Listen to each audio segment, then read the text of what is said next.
Last episode, we played the entirety of Game 4, and as I said at the end of that episode, we're going to speed the series up a bit. There's multiple reasons, but I think it will be better for the series as a whole if we speed it up, and I'm kind of tired of playing the Nets, to be honest. Anyway, we're going to simcast Game 5, where we actually come out on top in the first half, believe it or not. But the second half was much more closely contested, until around the fourth quarter, where we did pull away in the end, surprisingly, actually. It really just chalks up to the Nets shooting terribly from 3. We hit twice as many as them in that game, so there's where the W came from. Trey also went off, having one of the most efficient 39-point games I've ever seen. He also had 12 assists with 1 turnover. Absolute insanity. We also had 6 guys in double digits. That helps. Then on the Nets side, KD was absolutely nowhere to be found, scoring 16 points on 18 shots. Cam and Dre locked him up. So, we are actually up 3-2 on the series. Things are going as they needed to. Our wings are locking up as best they can, and Dunn is doing his best to contain Kyrie. We're also having good offensive production, mainly from Trae Young and John Collins. But let's hop into Game 6 and try to close out the Nets in Atlanta. We'll start right after halftime, where we're up 59-51, and both teams are shooting very low percentages at this point. Jarrett Allen gets the Nets started in the second half with a feed from Kyrie, getting him a shot at the basket to go. But John Collins actually managed to post up and get the spin off of KD for the dunk, getting him his 12th point. Kyrie gets his 3 to drop, which was relatively open, and the Nets are within 5. On the other end, Trey comes off the pick and roll and gets the risky floater to go over Allen. He's got 14 for us. John Collins decides he's going to dunk over KD and Joe Harris for the aggressive and 1. He's got a chance to put us up double digits. Trey comes back on our next possession and calls glass on the mid-range shot, putting us up 11 points. On the Nets' fast break, KD gets the midi to go relatively uncontested. The Nets are obsessed with going over screens and trapping Trey, and that results in a John Collins lob on this one. Trey comes back again on the other end and hits a 3 off of a screen. He's really doing well for us in the third quarter. Clint Capella finally gets some love as he's able to finally score on Kyrie Irving. Finally. But both teams go relatively scoreless for the rest of the quarter, and we end the quarter the same as we started it, up 8. We'll pick up in the fourth quarter where Okongwu missed twice, but he gets this shot to go finally, bringing the lead to double digits again.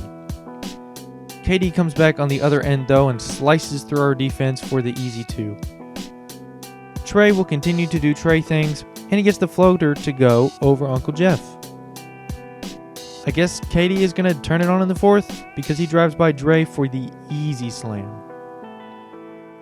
But Dinwiddie is giving Herder way too much space, and I think you know how that ends. Apparently we're running plays for Herder now, and what do you know, it actually ends up in 2 points over Dinwiddie. Cut plays normally never work. Dinwiddie didn't learn his lesson last time because Herder burns him again, greening a 3. We are up 14 in the fourth quarter. Then somehow Okongwu manages to get this shot to go over KD. We are tearing these guys up right now. But Gallo post-ups are a thing now, I guess, because he gets this one to go over Dinwiddie. He's not having a good time tonight. Collins continues his reign of terror in the paint with this ferocious lob. I mean, come on, that was nasty. I'm not going to lie to you guys. I'm pretty sure the Nets don't come within single digits again for the rest of the game. We close out the series, 111-94. I'll be honest, this came to a complete surprise to me.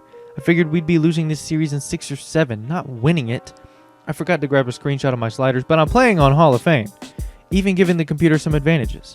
But at the end of the day, the Nets just didn't have the defenders to keep up with our guys, while our defenders did numbers on KD. Kyrie still pretty much got his. But just take a look at this team comparison. They shot 70% from 3, and some of those were wide open attempts. We also got an absolutely insane 20 offensive rebounds. I mean, what more can they do? Trey had a pretty inefficient 28 points, but had 11 assists. John Collins was really good in the second half for us, and he was responsible for a quarter of our offensive rebounds. Herder was a good spark plug off the bench, and we just took care of business here in Game 6. On the Nets side of things, KD was horrendous in the first half, picking up his play a little bit in the second, but it was too late at that point. Kyrie got to the line a lot, but was pretty inefficient overall. Then nobody else really showed up. I mean, just take a look at Durant's stats for the series. These are terrible percentages. He got his points, but he was very inefficient being guarded by Hunter and Cam for 48 minutes or however long he was on the floor. Kyrie was better, but not by a whole lot. He still really struggled from 3, even if he did get his numbers. Dinwiddie was actually pretty good, with some very good efficiency. He had his games this series for sure. Then there was LeVert, who was alright, nothing crazy.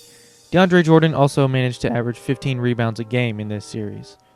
So, yeah, we're in round 2 of the playoffs. There was nothing but upsets in the East, except for the 1-8 matchup, which was 7 games.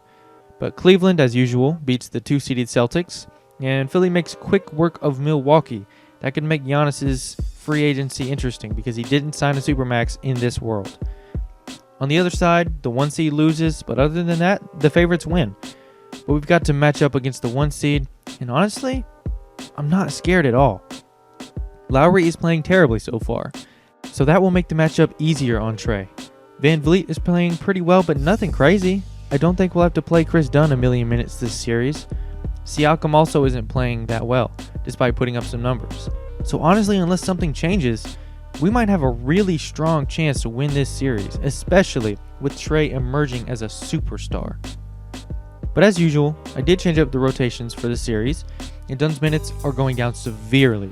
He provided absolutely nothing offensively for us in the last series, and we don't need his defense nearly as much in this one, so his minutes will be redistributed. Bogdan is pretty much the same, I think, but Herter will see a big jump in minutes. Instead of maybe playing 8 or 9, he's up to 20. I think his shooting ability and improving playmaking and such will make him more valuable to us this series, especially considering the Raptors have a really weak bench. Their best big is also Aaron Baines, and no disrespect to the GOAT, but he won't be able to contain our offense, I don't think. So you could see us with some small ball lineups in this series, where against the Nets, we couldn't do that. Other than that, the only change is Cam getting to start over Hunter, who was terrible offensively against the Nets. So anyway, I think we have a really good chance of winning the series, but we'll just have to see. We might be making our first Eastern Conference Finals appearance, and that could have some serious implications on what we're able to do in the trade market as well as free agency. So let's hope things go well. We're already ahead of schedule.